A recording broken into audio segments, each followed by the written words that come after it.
Hello and welcome to the Don Garlits Museum of Drag Racing, home to the International Drag Racing Hall of Fame. This museum houses some of the greatest cars in the history of motorsports. And the Hall of Fame immortalizes some of the folks behind those race cars, innovators who changed the face of the sport forever. We've got a new class for 2019, and Big Daddy Don Garlits has our first inductee. We bring Ted Zeus into the International Drag Racing Hall of Fame for his work with the Zeus fastener. His father invented it for airplanes, but it quickly morphed into racing, all kinds of racing, but especially drag racing. And then Ted came along and made a few inventions of his own.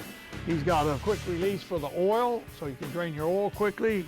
He came up with a fastener for the valve covers, so a quarter turn took the screws off to get your valve covers off.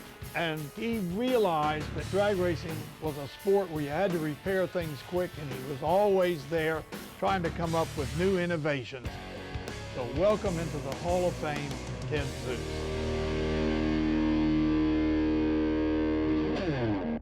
Ted, most people don't know that you were actually into British sports cars when you were younger. Being a Long Island guy, you probably thought that that would get you ladies. Unfortunately, the girls saw your big ass getting out of that Jag, and it just didn't really come off right. That made it all the more fortunate that you got a ride from a buddy with a built 409 car with stout gears at a bowling alley. A bowling alley? Really? And the rest is history. You begat many cars, including your Vega race car, the awesome bright yellow 51 Merc that made a trip with me on the Power Tour, and your latest Henry J, all fabulous examples of your ingenuity and craftsmanship. That comes from a long line of Zeus genes, with the first Zeus fastener being put on a race car by none other than the Justice Brothers. Upon finishing the initial design of your valve cover fasteners, you walked up to our very own host, Don Garlits. Big Daddy not only said yes, but he put them on right then and there. This was one of dozens of innovations developed by you and your team that changed drag racing for the better. Thank you, Ted, and thank you, Big Daddy, for giving the kid a shot. Buster Couch always give me like 5 or 6 fasteners. He was the starter for NHRA. And he said he always picked them up when they fell off the cars. I said, this can't be. He said, yeah. But later on in years, he told me that he would go around and get a couple from the guys that had a couple of spare parts. But thank you very much. This is wonderful for me. It's wonderful for my grandfather, my dad. I wish they were here. It'd be great if they saw this, but thank you all. Thank you. You know, before 1970, all drivers sat behind the engine. And of course, after my terrible accident at Long Beach, I built this car in the fall of 1970. We won the Winter Nationals with this car in 1971 and started taking orders. The first order was Tom McEwen, the second one was Chris Karamessinis, and the third one was the Texas Whips, the Carroll brothers. Bones Carroll, his name was Bill, but we always called him Bones, and Kurt Carroll, two of the nicest guys in drag racing. They were fast and they wanted to win, but they weren't the kind of guys that got all mad if they lost. I always remember the driver would come over if you beat him in a race and would congratulate you in the shutoff area for winning, which is an unheard of thing back in those days. Please welcome into the International Drag Racing Hall of Fame, Bones Carroll and Kurt Carroll, the Texas Whips. When we all started racing, Bones had an Oldsmobile engine, and he loved Oldsmobiles.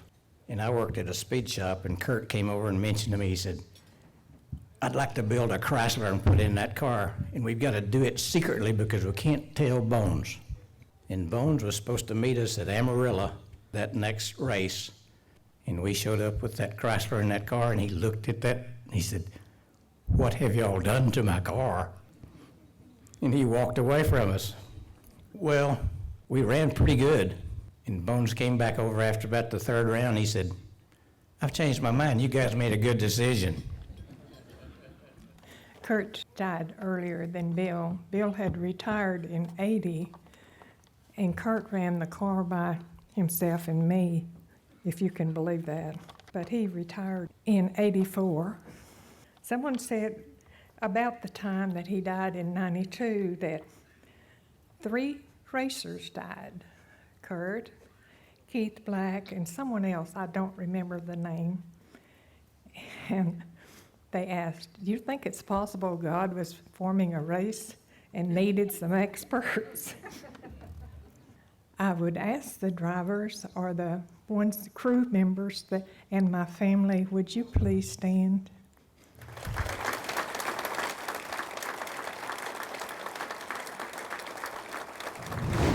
They were some of the best when it came to racing at high altitudes, and now the Iron Horse team is in rarefied air once again as they become members of the Hall of Fame next. This coverage of the 2019 International Drag Racing Hall of Fame induction ceremony is brought to you by Roy Hills Drag Racing School. It's more than just a drag racing school. And by Borla, the world's most winning exhaust. And now, back to our host, Big Daddy Don Garlett. Our next inductee is the Iron Horse team, Dan Richens and Rex Pierman. Very deserving. These were the champions from the high altitude. They ran when cars like this ran, Swamp 16, 1972. And they ran good. They beat everybody up in those mountains. They knew how to deal with air at 5,000 feet. And I'll tell you, to go up there and outrun them was quite a feat, and very few ever did. And so tonight, the Iron Horse team goes into the International Drag Racing Hall of Fame. I always assumed, and by the way, I think every race car should have a name, and the Iron Horse I thought was one of the coolest names ever for a race car. They were from Utah. Dan was a railroader. It made perfect sense. I come to find out the car was named after a bar. By the time the paint dried, Dan said it became painfully obvious the check wasn't going to clear from the guy either. They said, what the hell, we just left the name on the side of the car. So I'm driving up here, and 2 blocks down the way, I see a bar called the Twisted Peacock. Thank God you guys didn't end up with that name on the car. You guys got to remember, when they were racing that car, it was a completely different era. There was well over 100 Top Fuel cars competing. When they qualified at the 73 U.S. Nationals and went to the quarterfinals, there were 72 other Top Fuel cars that showed up that weekend. They were that tough of an independent team.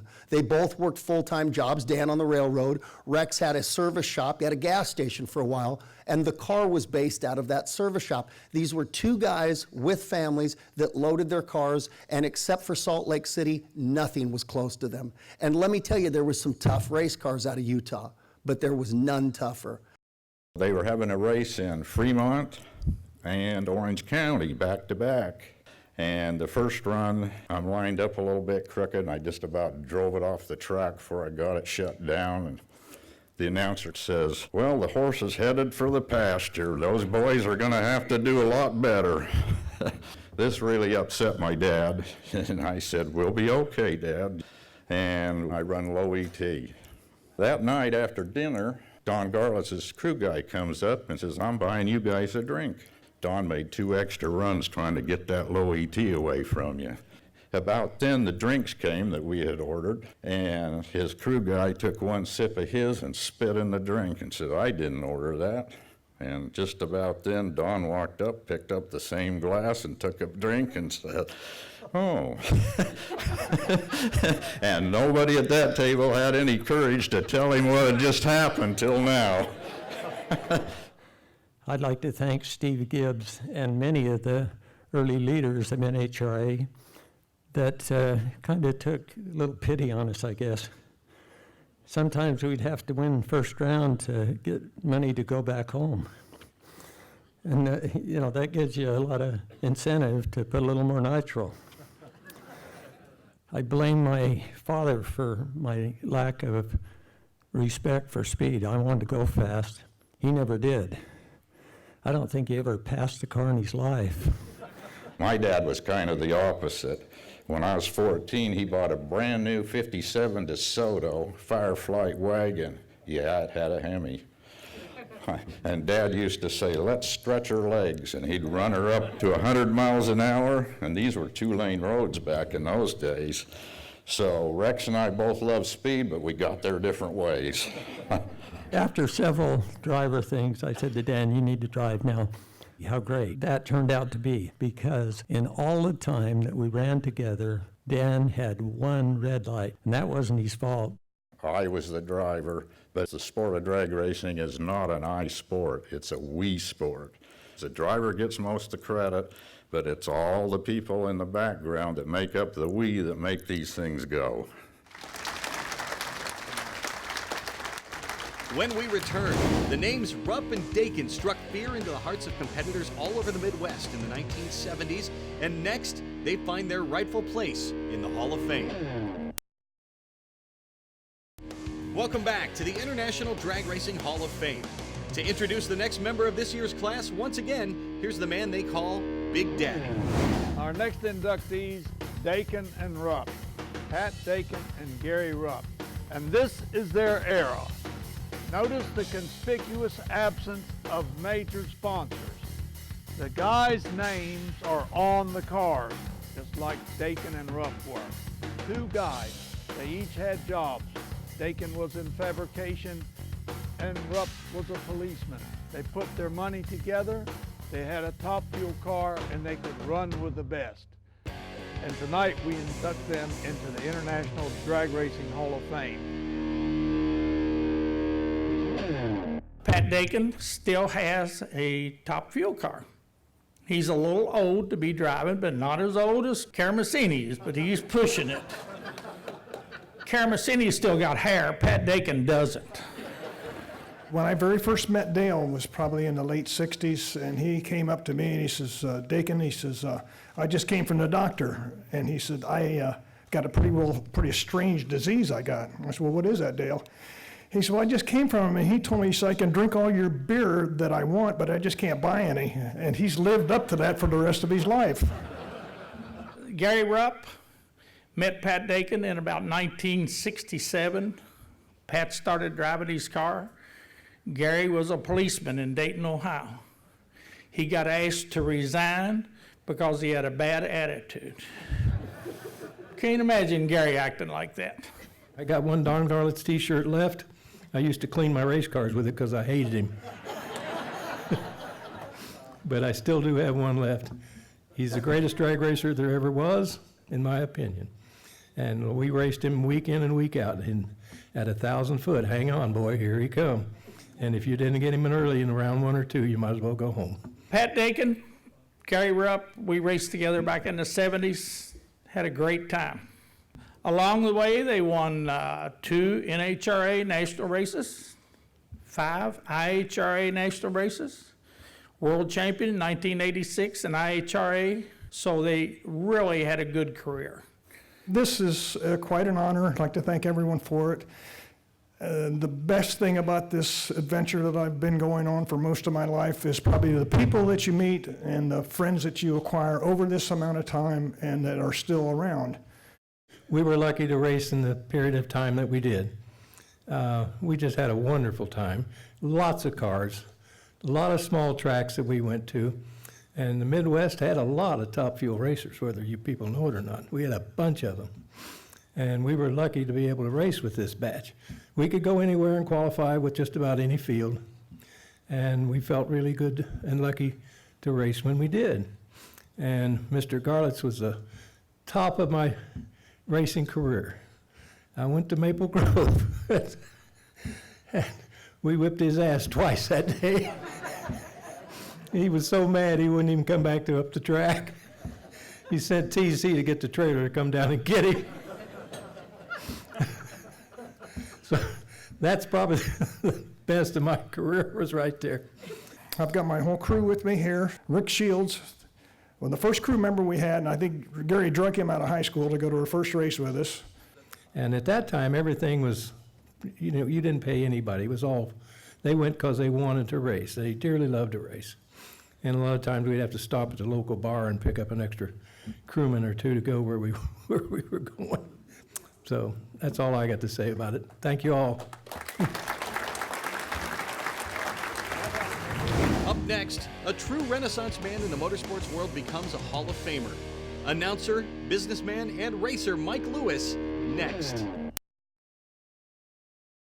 This coverage of the 2019 International Drag Racing Hall of Fame induction ceremony is brought to you by Top Coat, advanced coating solutions through innovation and technology, and by RockAuto.com, all the parts your car will ever need.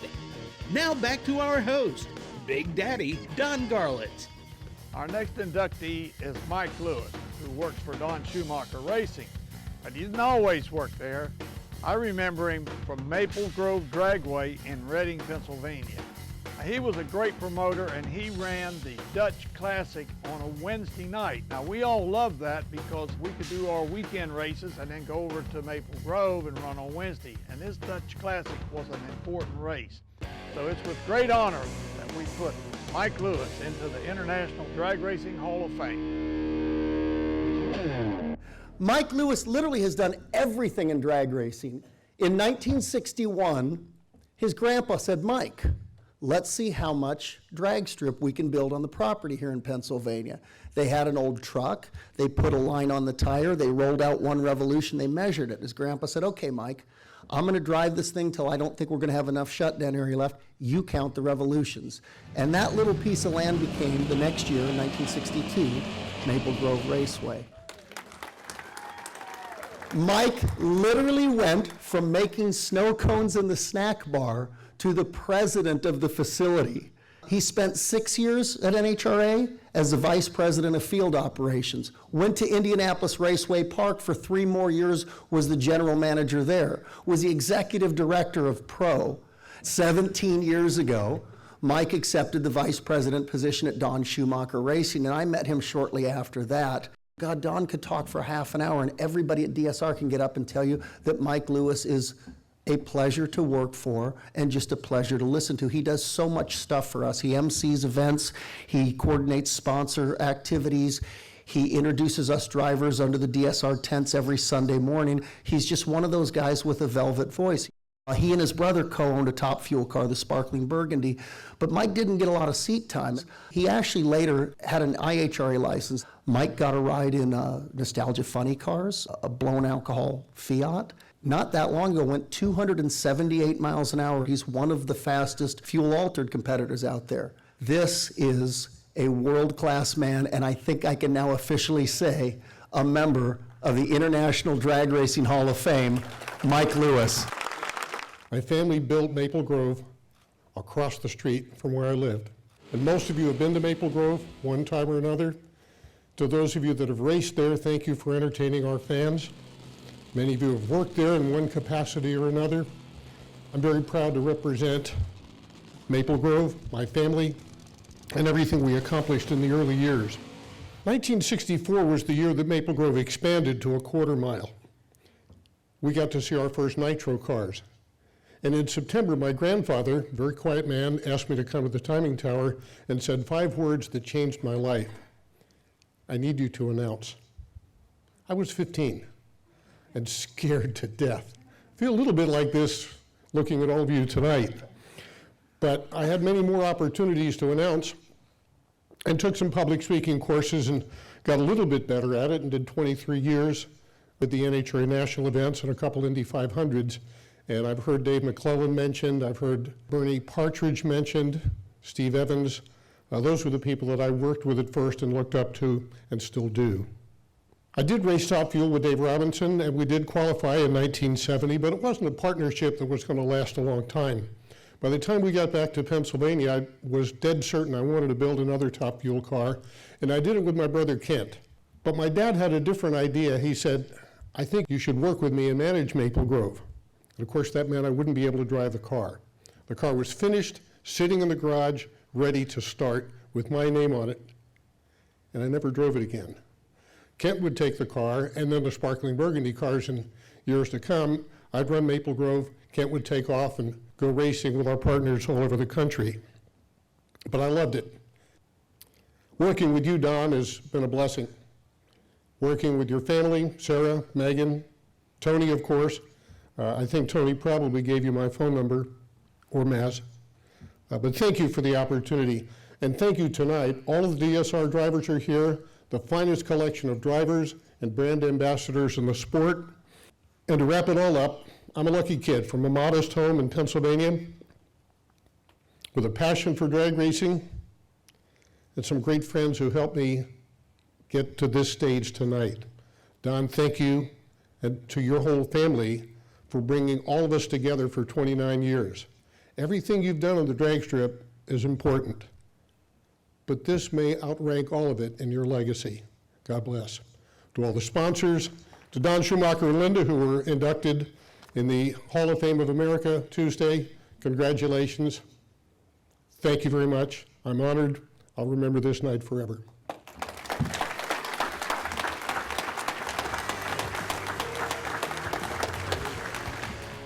Congratulations to the International Drag Racing Hall of Fame Class of 2019. We thank you at home for joining us for this ride down memory lane. For our entire crew, we say so long from Gainesville.